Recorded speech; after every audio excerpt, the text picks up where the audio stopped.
Stepstone presenting Viram, truly independent AI homes, 0% no other charges. போரூருக்கே இது புதுசு at Kattupakkam Porur.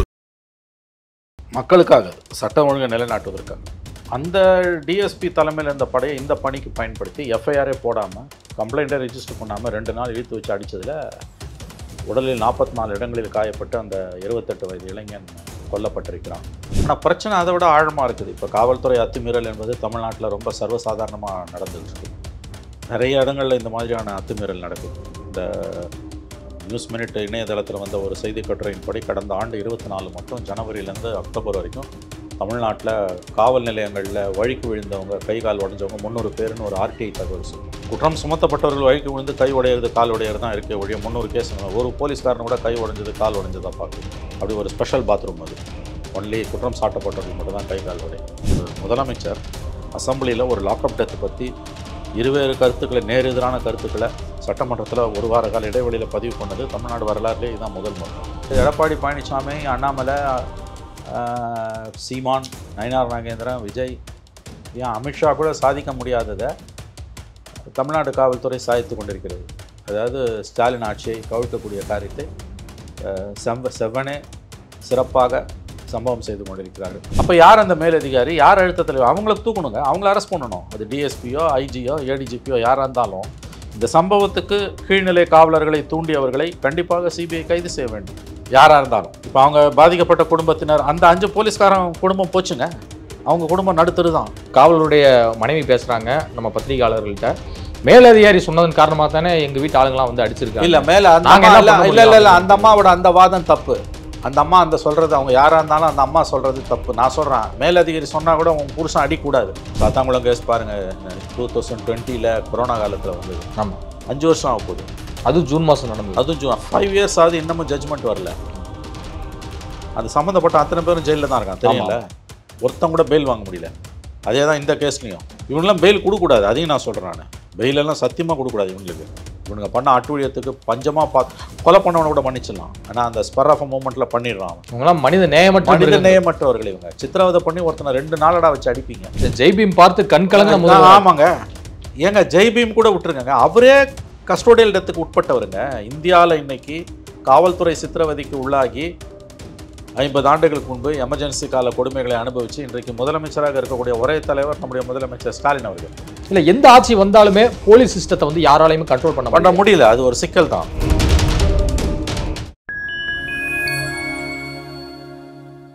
Fine time media நேயர்களுக்கு வணக்கம். நான் உங்கள் துகன். நம்ம சிறப்பு நிகழ்ச்சியில் நம்மோடு இணைந்திருக்கிறார் மதிப்பிற்குரிய மூத்த பத்திரிகையாளர் திரு மணி அவர்கள். வணக்கம் சார். சார் வணக்கம். போலீஸ் விசாரணை என்கிற பெயரில் வந்து ஒரு இளைஞர் கொடூரமாக அடித்து கொல்லப்பட்டிருக்கிறார் ஒரு 5 காவலர்களால். இப்போ 5 பேர் வந்து கைதும் செய்யப்பட்டிருக்காங்க. இந்த அஜித்குமார் லாக்அப் மரணத்தினுடைய பின்னணி என்ன சார்? ஏற்கனவே தெரிஞ்சது. அங்கே ஒரு நகை காணாமல் போனதாக அங்கே கோயிலுக்கு வரக்கூடிய ஒரு 2 பெண்கள், ஒரு தாய் மகள், அவங்க காரை பார்க் பண்ண சொல்லி சாவி அவர்கிட்ட கொடுத்துருக்காங்க. முதல்ல அதுவே தப்பு. வேலட் பார்க்கிங் 5 ஸ்டார் ஹோட்டலில் தான் இருக்கும், கோயிலில் வேலட் பார்க்கிங் கிடையாது. அவங்க காரை அவங்க தான் பார்க் பண்ணணும். காரை கொடுத்துருக்காங்க. அந்த திரும்ப வந்து பார்க்கும்போது கோயிலுக்குள்ளே போயிட்டு சேவிச்சுட்டு வந்து கோயிலுக்குள்ளே போயிட்டு வந்து பார்க்கும்போது நகை காணோன்னு கம்ப்ளைண்ட் கொடுக்குறாங்க. அதன் பேரில் வந்து அந்த லோக்கல் போலீஸ் நடவடிக்கை எடுத்திருந்தா கூட அது வந்து ஒரு சிஸ்டத்துக்குள்ளே வந்திருக்கும். தனிப்படைன்னு ஒரு கான்செப்ட் இருக்குது. டிஎஸ்பி, எஸ்பி, டிஐஜிலாம் தனிப்படைன்னு.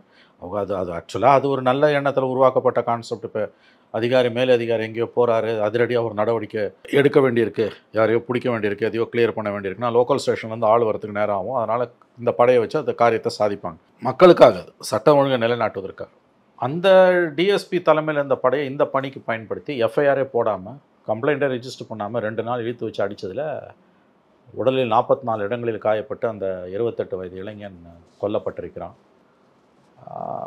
முதலமைச்சர் நேற்றுக்கு சிபிஐ விசாரணைக்கு உத்தரவு போட்டார். அந்த பெற்றோர்களிடமும் வந்து தாயாரிடம் முதலமைச்சர் வருத்தம் தெரிவித்திருக்கார். அது பாராட்ட வேண்டிய ஒரு விஷயம். உண்மையிலேயே அந்த அளவில் நம்ம முதலமைச்சரையும் அரசையும் கண்டிப்பாக பாராட்ட வேண்டும். ஏன்னா கடந்த காலங்களில் கஸ்டோடியல் டெத் நடக்கும்போதெல்லாம் இந்த மாதிரி வந்து எந்த முதலமைச்சரும் பாதிக்கப்பட்டவங்களிடம் வருத்தம் தெரிவித்ததோ தங்களுடைய துயரத்தை பகிர்ந்து கொண்டதோ கிடையாது. அந்த அளவில் அது நல்ல விஷயம்தான். ஆனால் பிரச்சனை அதை விட ஆழமாக இருக்குது. இப்போ காவல்துறை அத்துமீறல் என்பது தமிழ்நாட்டில் ரொம்ப சர்வசாதாரணமாக நடந்துகிட்டு இருக்குது. நிறைய இடங்களில் இந்த மாதிரியான அத்துமீறல் நடக்குது. இந்த நியூஸ் மினிட் இணையதளத்தில் வந்த ஒரு செய்தி கட்டுரையின்படி கடந்த ஆண்டு 24 மட்டும் ஜனவரியிலேருந்து அக்டோபர் வரைக்கும் தமிழ்நாட்டில் காவல் நிலையங்களில் வழிக்கு விழுந்தவங்க, கை கால் உடஞ்சவங்க 300 பேருன்னு ஒரு ஆர்டிஐ தகவல் சொல்லு. இது எக்ஸ்ட்ரா ஜுடிஷியல் ஆக்டிவிட்டி, இது சட்டத்துக்கு அப்பாற்பட்ட ஒரு விஷயம். திருட்டு வழக்கில், கொலை வழக்கில் கைது செய்கிறவனை வந்து இவங்களே கையை அடித்து காலை அடித்து உடச்சிட்றானுங்க, அதை வழிக்கு விழுந்தான்றாங்க. குற்றம் சுமத்தப்பட்டவர்கள் வழிக்கு விழுந்து கை உடையிறது கால் உடையிறது தான் இருக்கே ஒழிய 300 கேஸ் அந்த மாதிரி ஒரு போலீஸ்காரன் கூட கை உடைஞ்சது கால் உடைஞ்சதாக பார்க்கல. அப்படி ஒரு ஸ்பெஷல் பாத்ரூம் அது. ஒன்லி குற்றம் சாட்டப்பட்டவர்கள் மட்டும் தான் கை கால் உடையும். அப்போ இவையெல்லாம் சட்டத்துக்கு புறம்பான நடவடிக்கைகள். இல்லை, விசாரணை கைதிகளுடைய பாத்ரூம் மட்டும் அப்படி இருக்கான்னு தெரியும். விசாரணை கைதிகளோட பாத்ரூம் மட்டும் ஸ்பெஷல் பாத்ரூம். விசாரணை கைதி மட்டும் வழிக்கு வந்து கை கால் உடையும். அங்கே மற்றவங்க யார் போனாலும், போலீஸ்காரர்கள் போனால் விழவே விழாது, அது வந்து அவங்களுக்கு ஒன்றும் ஆகாது. ஸோ தெளிவாக இது சட்டத்துக்கு விரோதமான நடவடிக்கைன்றது. அவங்க போனால் ஸ்டடியாக வந்துடுவாங்க. நான் இப்போ அதை நீங்கள் ஒரு சமூகம் அங்கீகரிக்குதுன்னா அடுத்து அது ஜுடிஷியல் லாக்அப் டெத்தில் தான் வந்து முடியும். Extra judicial killing. இது ஒரு அரசுக்கு நல்ல பேரை உண்டாக்காது. முதலமைச்சர் இந்த விஷயத்தில் நடவடிக்கை எடுத்திருக்கிறார், பாராட்டுக்குரிய விஷயம். உண்மையில் முதலமைச்சரை நாம் பாராட்டத்தான் வேண்டும். ஏன்னா தெளிவாக வந்து இந்த இடத்துல வந்து அவர் வந்து ஒரு நடவடிக்கையை எடுத்திருக்கிறார். பாதிக்கப்பட்டவர்களுக்கு ஆறுதல் சொல்லியிருக்கிறார். முக்கியமாக வழக்கை சிபிஐக்கு அவரே மாற்றி இருக்கிறார். தமிழ்நாடு அரசு சிபிஐக்கு மாற்றிவிட்டது. இது நல்ல விஷயம், பாராட்டுக்குரிய ஒரு நடவடிக்கை. தமிழக முதலமைச்சர் ஸ்டாலின் அவருடைய நடவடிக்கை என்பது பாராட்டுக்குரியது இந்த ஆஸ்பெக்டில். பட் பிரச்சனை அதை விட ரொம்ப ஆழமானதாகத்தான் இன்றைக்கு இருந்து கொண்டிருக்கிறது. காவல்துறையுடைய அத்துமீறல்கள் வந்து மிகப்பெரிய அளவில் நடந்து கொண்டிருக்கின்றன. இவர் 21 சிஎம் ஆன பிறகு முதல் நடந்த ஒரு லாக்அப் டெத்து சென்னை மாநகரத்தில் ஒரு குதிரை வண்டி ஓட்டுறவனை அடித்து கொண்டானுங்க. அந்த நேரம் சட்டசபை நடக்கும்போது முதலமைச்சர் சட்டசபையில் பேசும்போது அவன் வயிற்று வலியால் பாதிக்கப்பட்டு இறந்தான் அப்படின்னு சொன்னார்.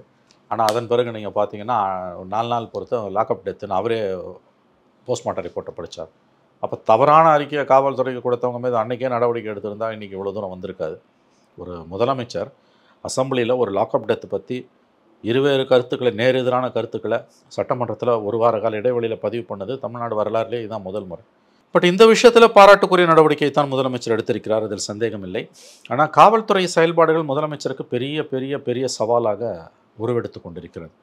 எனக்கு தெரிஞ்ச முதலமைச்சர் ஸ்டாலினுடைய மிகப்பெரிய சவால் 26 5 வருஷம் ஆட்சியை முடிச்சுட்டு மக்கள்கிட்ட போகும்போது எதிர்க்கட்சிகளோட ஒற்றுமையோ அல்லது தமிழ்நாட்டில் இருக்கக்கூடிய வேறு பிரச்சனைகளோ கிடையாது. தமிழ்நாடு காவல்துறை தான் முதலமைச்சருக்கு பெரிய ஒரு சவாலாக உருவெடுத்து கொண்டிருக்கிறது. அதாவது எடப்பாடி பழனிசாமி, அண்ணாமலை, சீமான், நயினார் நாகேந்திரன், விஜய், ஏன் அமித்ஷா கூட சாதிக்க முடியாததை தமிழ்நாடு காவல்துறை சாதித்து கொண்டிருக்கிறது. அதாவது ஸ்டாலின் ஆட்சியை கவிழ்க்கக்கூடிய காரியத்தை செவ்வனே சிறப்பாக சம்பவம் செய்து கொண்டிருக்கிறார்கள். அப்படி தான் நான் இதை பார்க்குறேன். ஏன்னா நீங்கள் சொல்வது பார்த்தா காவல்துறையால் தான் திமுக ஆட்சி கவிழுமா? கண்டிப்பாக. இந்த திமுக ஆட்சி ஒருவேளை தோற்கடிக்கப்பட்டால், இப்படி சொல்லலாம், நீங்கள் 26 திமுக ஆட்சி ஒருவேளை தோற்கடிக்கப்பட்டு வீட்டுக்கு அனுப்பப்பட்டால் நமக்கு தெரியாது யார் ஜெயிக்க போகிறா யார் தோக்க போகிறான்னு. ஒருவேளை 26 திமுக ஆட்சி தோற்கடிக்கப்பட்டு வீட்டுக்கு அனுப்பப்பட்டால் அதற்கு மிகப்பெரிய காரணமாக, மிக மிக பெரிய காரணமாக, முக்கிய காரணமாக காவல்துறை தான் இருக்கும். நான் அதை உறுதியாக நம்புகிறேன். இது முழுக்க முதலமைச்சரோட கட்டுப்பாட்டை மீறி போயிட்டு இருக்குது. தேர்தலுக்கு 8 மாதம் முன்னால் ஒரு லாக்அப் டெத்து, கஸ்டோடியல் டெத்து நடக்குதுன்னா இவ்வளவு துணிச்சல் அதிகாரிகளுக்கு எப்படி வந்து? இதில் 5 காவலர்கள் மட்டும் சொல்லாதீங்க, அவங்களை ஏவி விட்ட மேல் அதிகாரியை தான் நீங்கள் முதல்ல பிடிக்கணும். யூஸ்வலாக ஒரு கஸ்டோடியல் டெத்து, ஒருத்தனை டார்ச்சர் பண்ணுறத, குற்றம் சுமத்தப்பட்டவனை போலீஸ் அடிக்கிறது சகஜம், எல்லா மாநிலத்திலையும் நடக்குது. கஸ்டோடியல் டெத்து எல்லா மாநிலத்திலையும் நடக்குது, எங்கே வேணால் நடக்கலாம், நாளைக்கும் நடக்கும். அது அது அது தவிர்க்க முடியாது, சிஸ்டத்தோட ப்ராப்ளம் அது. ஆனால் எப்போ கஸ்டோடியல் டெத்து நடக்கும்னா, ஒருத்தனை வச்சு அடிப்பாங்க, நகை காணாமல் போன கேஸ்லனா 2 விஷயம் இருக்கும். ஒன்று, மேலதிகாரிகள் சம்மந்தப்பட்டிருப்பாங்க, அவங்களுடைய நகையோ அவங்களுக்கு வேண்டியப்பட்டவர்கள் நகையோ காணாமல் போயிருக்குன்னா தான் மேலதிகாரிகளோட அழுத்தத்தில் கீழ்நிலை காவலர்கள் இந்த மாதிரி லட்டியை கட்டி அடிப்பாங்க. 2வது, நகையை பறி கொடுத்தவங்க வந்து பண பலம் படைத்தவர்களாக இருந்தால் அவங்க இன்ஃப்ளூயன்ஸில் நடக்கும். இது 2 இல்லாமல் தன்னிச்சையாக ஒரு செல்வாக்கு இல்லாத ஒரு ஆணோ பெண்ணோ போய் அவங்களுக்கு எவ்வளோ பெரிய நகை காணாமல் போயிருந்தாலும் அவங்க போய் கம்ப்ளைண்ட் கொடுத்தா சாதாரணமாக சந்தேகத்துக்குரிய நபர்கள் அடிக்கப்பட மாட்டார்கள். அப்படியே அடித்தாலும் 2 தட்டு தட்டுவாங்க, இல்லை 4 தட்டு தட்டுவாங்க.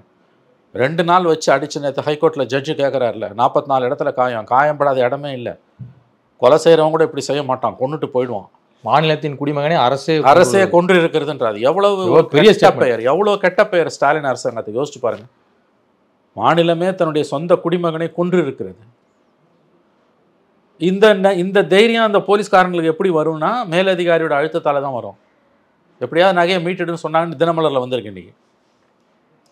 அப்போ யார் அந்த மேலதிகாரி, யார் அழுத்தத்தில் அவங்களுக்கு தூக்கணுங்க, அவங்கள அரெஸ்ட் பண்ணணும். அது டிஎஸ்பியோ ஐஜியோ ஏடிஜிபியோ யாராக இருந்தாலும் இந்த சம்பவத்துக்கு கீழ்நிலை காவலர்களை தூண்டியவர்களை கண்டிப்பாக சிபிஐ கைது செய்ய வேண்டும், யாராக இருந்தாலும். இப்போ அவங்க பாதிக்கப்பட்ட குடும்பத்தினர், அந்த 5 போலீஸ்காரன் குடும்பம் போச்சுங்க, அவங்க குடும்பம் நடுத்தரு தான், கஷ்டப்படுவாங்க. ஏன்னா அவன் இப்போ இந்த கேஸ்லலாம் அவ்வளோ சீக்கிரம் வெளில வர முடியாது. சஸ்பென்ஷனு டிஸ்மிஸல் கொலை வழக்காக பதிவு பண்ணி கொலை வழக்கு பதிவு பண்ணி சிபிஐக்கு போச்சுன்னா டிஸ்மிஸல். இப்போ சாத்தாங்குளம் கேஸில் சம்மந்தப்பட்ட இன்ன வரைக்கும் வெளில முறை முடியல, தெரியல உங்களுக்கு. 13 பேர் நினைக்கிறேன். 13 பேர் இன்னும் உள்ள இருக்கான். 5 வருஷம் தண்டனை விவரங்கள் அறிவிக்கப்படல, இன்னும் உள்ள இருக்காங்க. 5 வருஷம் உள்ள இருக்காங்க. இந்த கேஸ் முடியல, இன்னும் தண்டனை வரல, தீர்ப்பே வரல. யோசிச்சு பாருங்க, 5 வருஷமா ஒரு போலீஸ்காரங்க உள்ள இருக்கான்னா அந்த குடும்பம் என்ன கதி ஆகும்? இந்த அடிக்கிறானுங்களே போலீஸ்காரங்க புத்தி வேணாம். நாளைக்கு திரும்பிச்சுன்னா தான் குடும்பம், நான் மாட்டிக்கிட்டேன்னா நான் தனிநபராக இருந்தால் கூட பரவாயில்ல, தான் மாட்டிக்கிட்டானா தான் குடும்பம், தான் பொண்டாட்டி புள்ள என்ன ஆகுன்ற அறிவு வேணாம் உங்களுக்கு. இப்போ மாட்டிக்கினானுங்கல்ல எல்லாரும். நேற்று அவங்க குடும்பம் தர்ணா பண்ணுது, பாவமாக இருக்குது அதை பார்த்தா. அவங்களும் மனிதர்கள் தானே இல்லையா? போலீஸ்காரன் அடித்தான், அவங்க குடும்பம் அதுக்கு என்ன பாவம் பண்ணுச்சு? இவன் பண்ண தப்பு யார் தலையில் விடியுது பார்த்தீங்களா?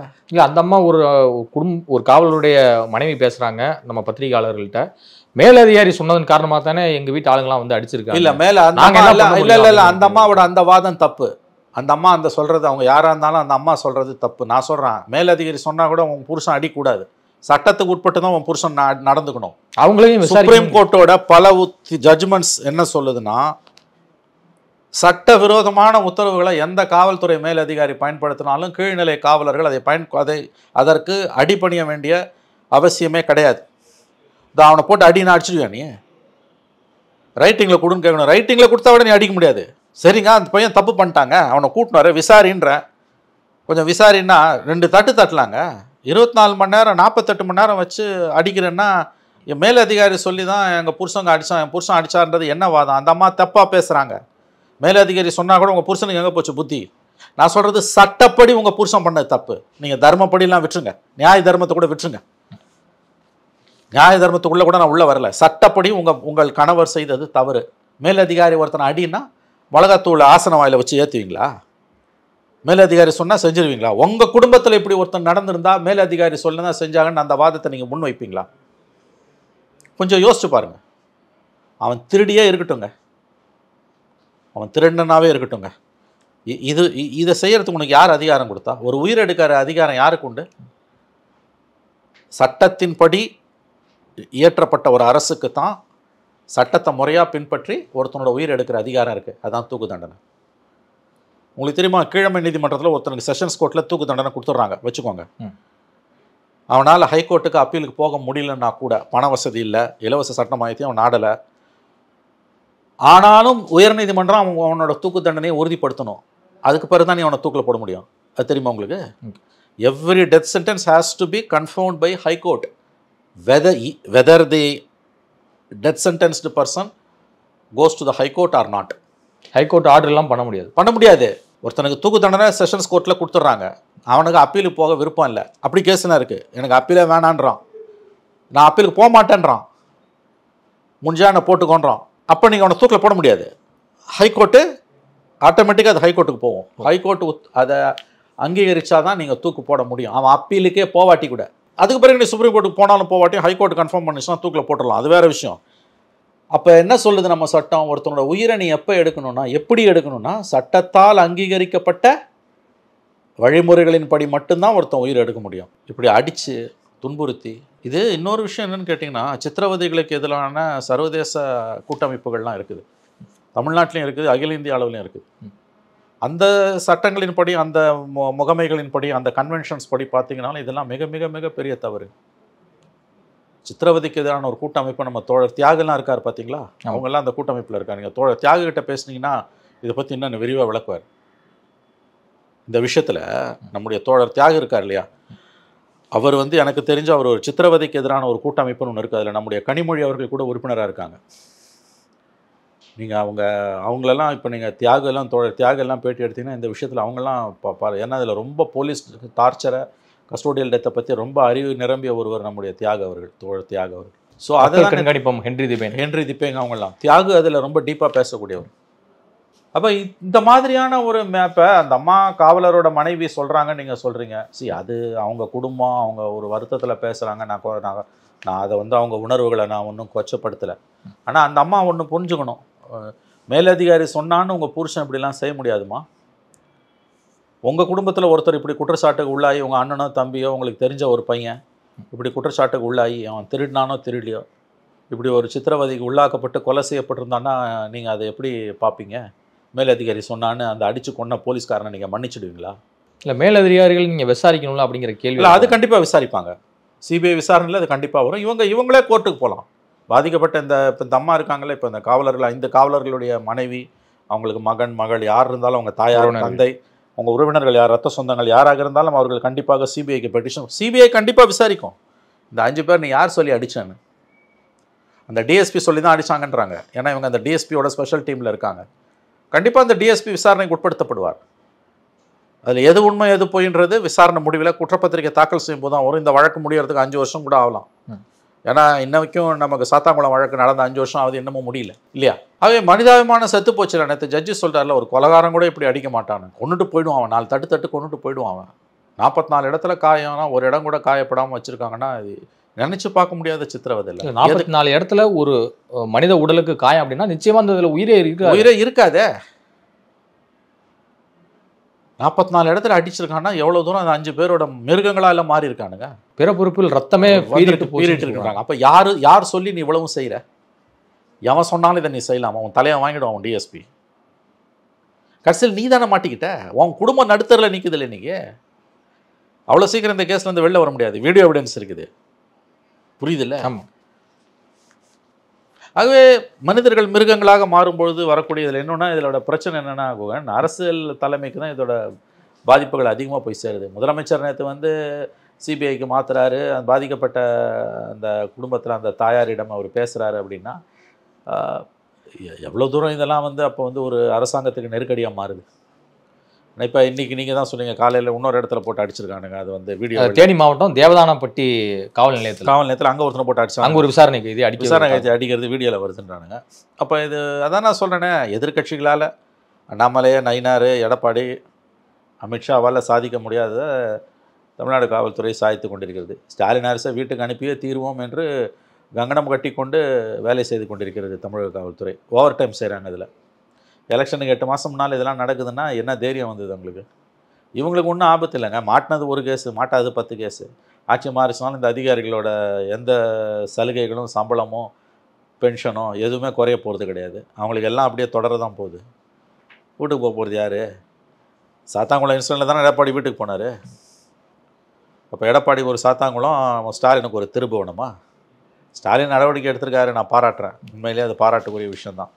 பாதிக்கப்பட்டவங்களுக்கு பேசியிருக்காரு, தொலைபேசியில் பேசியிருக்காரு, சிபிஐக்கு விசாரணைக்கு உத்தரவு, அந்த குடும்பத்தில் ஒருத்தருக்கு வேலை வாய்ப்பு, எல்லாம் நான் மகிழ்ச்சி, திருப்தி கொடுக்கக்கூடியது தான். எதிர்கட்சிகளால் இந்த பிரச்சனையை வந்து ஊதி பெருசாக்க முடியல. அதில் திமுக பெருசாக்கின மாதிரி. ஆனால் பிரச்சனை என்ன? பிரச்சனை இவ்வளவு அத்துமீறல்கள் நடக்கும் பொழுது நாளைக்கு அது அரசாங்கத்துக்கு பெரிய தலைவலியாக மாறிக்கிட்டு இருக்குன்றதை பற்றி ஆட்சியாளர்கள் புரிஞ்சுக்கல. இன்றைக்கி டிஜிபி ஒரு அறிக்கையில் தனிப்படையெல்லாம் கலைச்சிருக்காங்க. தனிப்படைன்றது இந்த கேடுகட்ட காரியத்துக்கு பண்ணுறது இல்லைங்க. தனிப்படை வந்து ஒரு டிஎஸ்பி ஒரு ரோந்து போகிறாருன்னு வச்சுக்கோங்களேன், அங்கே ஏதோ ஒரு முக்கியமான ஒரு குற்றவாளியை பிடிக்கணும்னா லோக்கல் போலீஸுக்கு சொல்லி வரத்துக்கு நேரம் ஆகும். இப்போ சில விசாரணைகள் அவருடைய கண்காணிப்பில் நடக்கும். அதில் குற்றவாளிகளை பிடிச்சி சட்டத்தின் முன் நிறுத்தி அவங்களுக்கு தண்டனை வாங்கி கொடுக்கறது தான் டிஎஸ்பியோட வேலை. அதுக்கு அவருக்கு உறுதுணையாக இருக்கிறது தான் தனிப்படை. இந்த மாதிரி திருட்டு கேஸை போய் அவங்ககிட்டயோ எவனோ சொன்னான்ட்டு போய் தூக்கி போட்டு மிதித்து ஆளையே கொலை பண்ணுறது, இதுக்கு தனிப்படை கிடையாது. இப்போ கவர்மெண்ட் என்ன பண்ணிடுச்சு, தனிப்படையாக கழிச்சிட்டாங்க. இது போலீஸுக்கு பிரச்சனையை உண்டாக்கும். இதான் இது ஒன்று இந்த எண்டு இல்லை இந்த எண்டு. உண்மையிலேயே குற்றங்கள் பெருகிக்கிட்டு இருக்குது சமூகத்தில். எல்லா குற்றங்களையும் வந்து நீங்கள் ஸ்டேஷனில் வச்சு மட்டுமே விசாரித்து இது பண்ண முடியாது. மேலதிகாரிகள் தனிப்பட்ட முறையில் சில வழக்குகளை விசாரிக்கிறாங்கன்னா அவங்களுக்கு ஃபோர்ஸ் வேணும் கையில். இப்போ கண்டுபிடிக்க முடியாத குற்றவாளிகளை தேடும் பணிகளை தான் வந்து தனிப்படை போலீஸார் இல்லை, கண்டுபிடிக்கப்படாத குற்றவாளிகள் மட்டும் இல்லை, சில சிறப்பான வழக்குகள் இருக்கும். அதில் வந்து ஸ்டேஷன் மட்டுமே நம்பி இருக்க முடியாது, அந்த ஃபோர்ஸை மட்டுமே நம்பி இருக்க முடியாது. ஒரு பெரிய கிரைம் இருக்கும், அல்லது தொடர் குற்றங்கள் இருக்கும், வேறு சில அத்தியாவசிய பணிகள் இருக்கும். அது எல்லாமே சட்டத்துக்கு உட்பட்டது. தனிப்படைன்ற கான்செப்ட் தேவையான ஒன்று தான். அதனால தானே அது வருது. ஏன்னா ஒரு கான்செப்ட் உருவாகுதுன்னா அது அது வந்து தவறான நோக்கத்துக்காக ஒரு கான்செப்ட் உருவாகாது. சில முக்கியமான குற்றவாளிகளையும் தனிப்படை போலீஸாக தான் பிடிச்சிருக்காங்க. அதுதான் நான் சொல்கிறேன். நான் அந்த தனிப்படை என்ற கான்செப்ட் கண்டிப்பாக தேவை.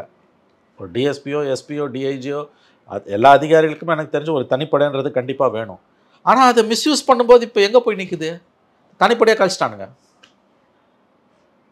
இப்போ இது என்ன ஆகுன்னு கேட்டிங்கன்னா வந்து பல இடங்களில் க்ரைம் சால்வ் பண்ணுறது, திடீர்னு பிரச்சனை உருவாகுதுன்னு போது லோக்கலில் ஃபோர்ஸ் வர வரைக்கும் வெயிட் பண்ணணும். அதுக்குள்ள அங்கே பிரச்சனை லா அண்ட் ஆர்டர் ப்ராப்ளம் பெருசாகிடும். லா அண்ட் ஆர்டரை கவனிக்கிற போலீஸுக்கு இன்னும் கூடுதல் சுமையாகிடும். கரெக்டாக சொன்னீங்க. ஸ்டேஷனில் இருக்கக்கூடிய ஆஃபீஸர்ஸ் இருக்காங்க இல்லையா, லா அண்ட் ஆர்டர் கிரைம் எல்லாம் ஒரு ஸ்டேஷனில் இருப்பாங்க.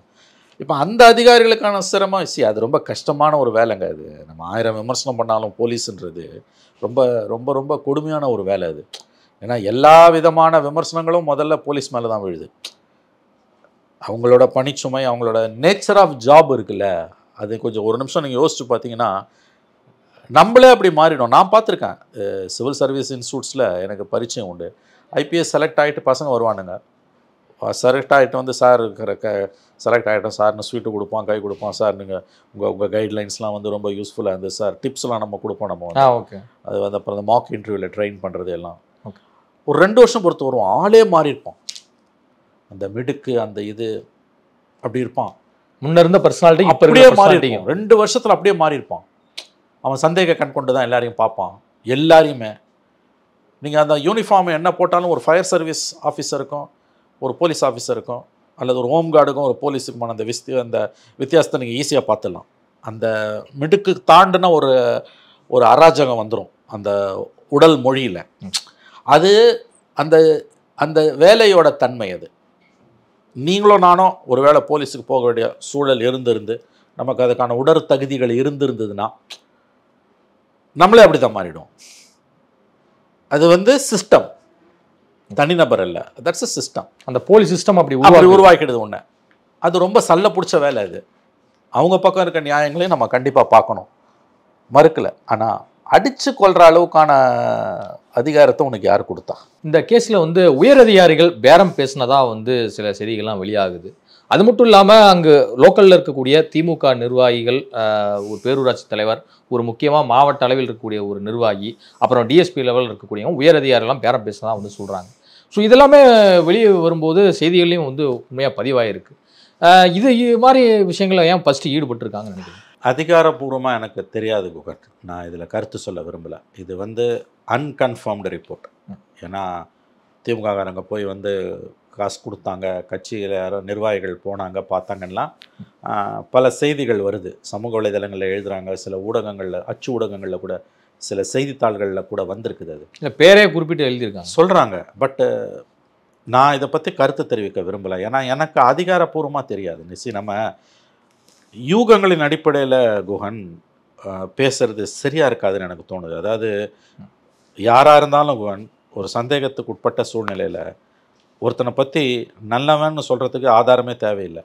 ஆனால் கெட்டவன் சொல்கிறதுக்கு 100 ஆதாரம் வேணும் நமக்கு, இல்லையா? நெகட்டிவாக பேசுகிறதுக்கு அது வந்து ஸ்லாண்டர்னுவாங்க, அவதூறாக போயிடும், இல்லையா?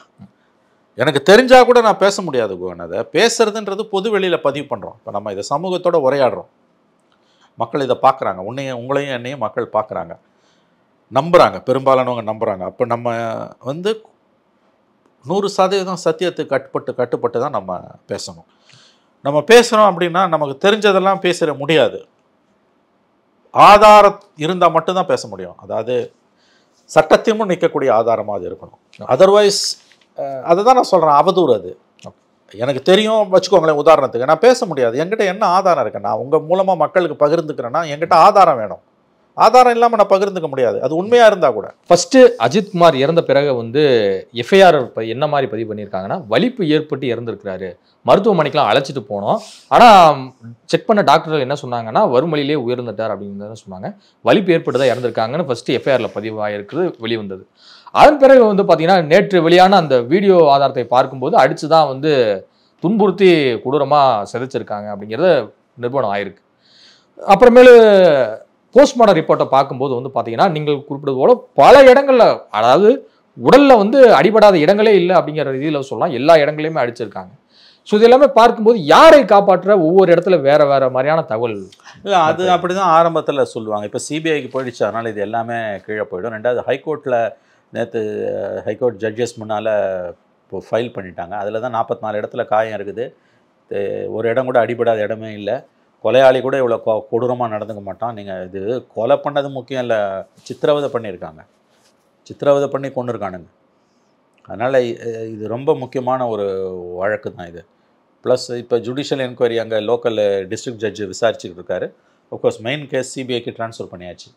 ஜூலை 8ஆம் தேதி மறுபடியும் ஹைகோர்ட்டில் வரும்போது ஃபார்முலா அதை சொல்லிவிடுவாங்க. ஐ திங்க் 10 டேஸ்க்குள்ளே சிபிஐ டேக் ஓவர் பண்ணிவிடுவோம் அந்த கேஸை. சிபிஐ டேக் ஓவர் பண்ண பிறகு அந்த ப்ராசஸ் எப்பயுமே ஜென்ரலி ஸ்லோவாக இருக்கும். வழக்கு வந்து இப்போ சாத்தாங்குளம் கேஸ் பாருங்கள், 2020 கொரோனா காலத்தில் வந்தது. ஆமாம், 5 வருஷம் ஆக போகுது. அதுவும் ஜூன் மாதம் நடந்தது. அதுவும் ஜூன் 5 இயர்ஸ் ஆகுது, இன்னமும் ஜட்ஜ்மெண்ட் வரல. அந்த சம்மந்தப்பட்ட அத்தனை பேரும் ஜெயிலில் தான் இருக்காங்க, தெரியல. ஒருத்தம் கூட பெயில் வாங்க முடியல. அதே தான் இந்த கேஸ்லையும்.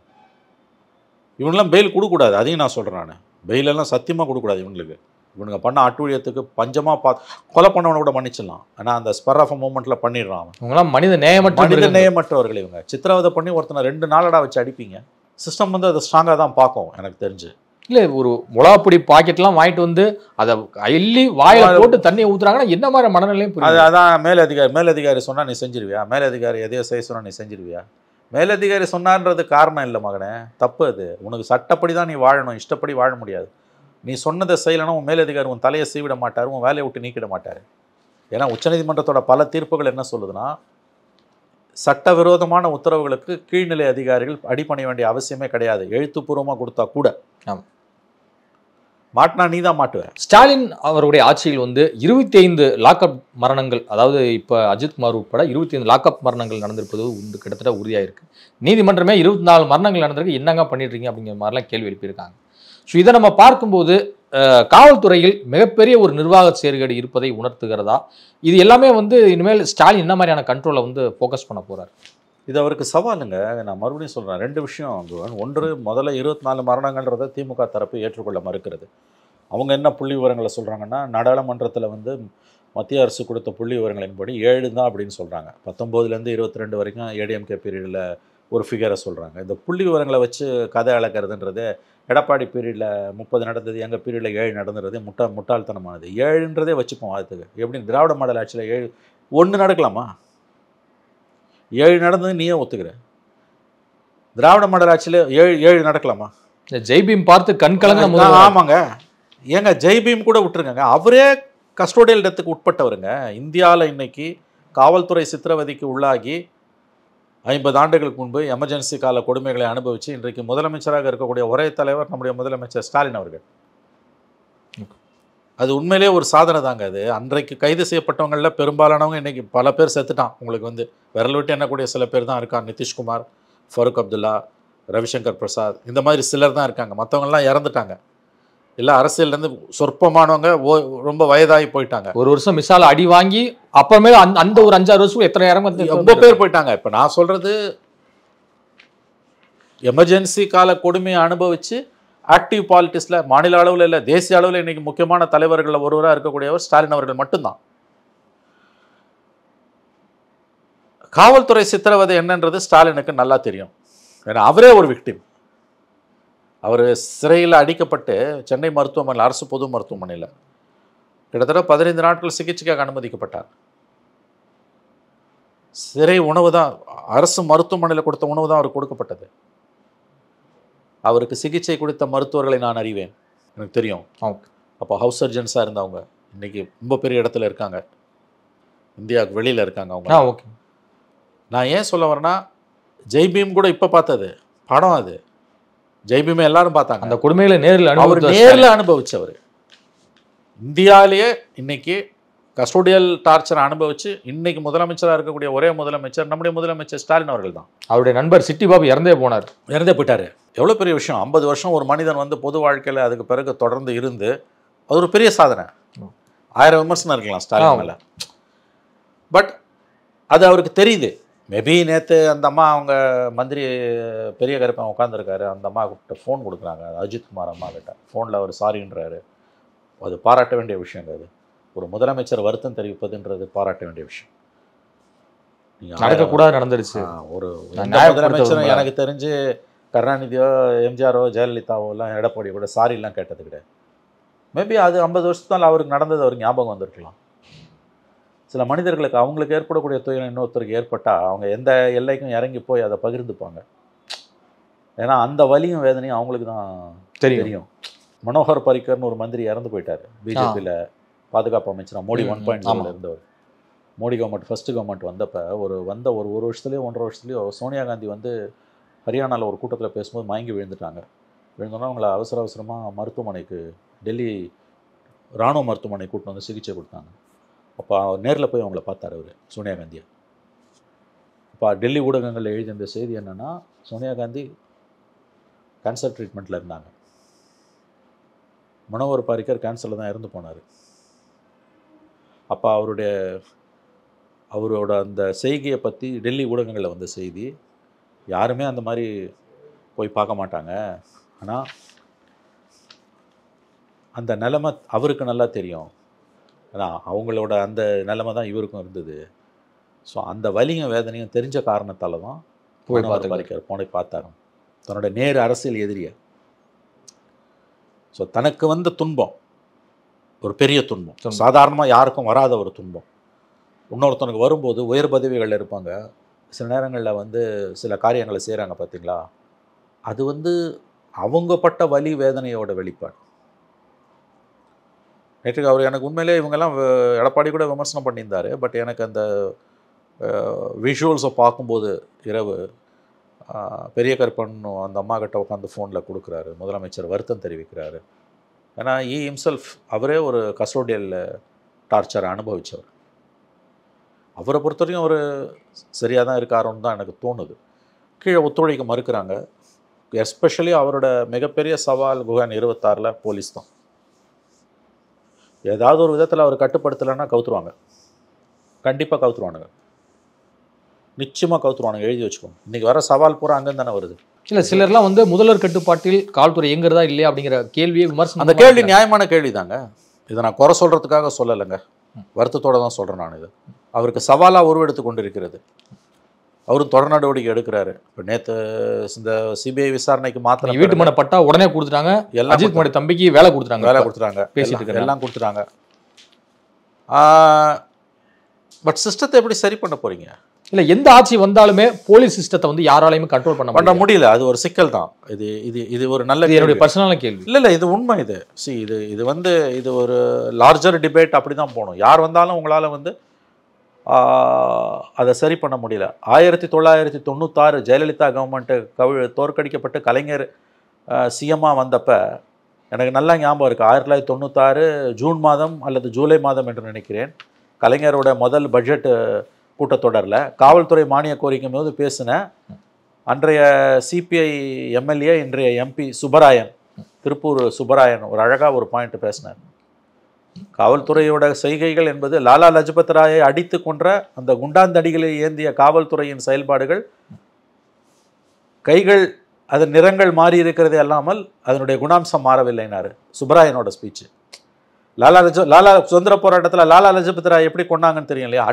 லட்டிச்சார்ஜ் தான் அடித்து தடியடி தான் அவர் செத்தார். வெள்ளக்காரன் காலத்தில் வந்து இந்திய காவலர்களும் வெள்ளக்காரங்களும் சேர்ந்து தான் அவர் அடிக்கிறாங்க. 1861 போலீஸ் ஆக்ட் இதுக்காக உருவாக்கப்படுது. ஆமாம், இது லாலா லஜபத் ராய் வந்து 1930 நினைக்கிறேன், 29 30 100 ஆண்டுகளுக்கு முன்பு கிட்டத்தட்ட லாலா லஜபத் ராய் வந்து போலீஸ் தடியடியில் சுதந்திர போராட்டத்தில் அடித்து கொல்லப்படுகிறார், காவல்துறை லட்டி சார்ஜில் தடியடியில்.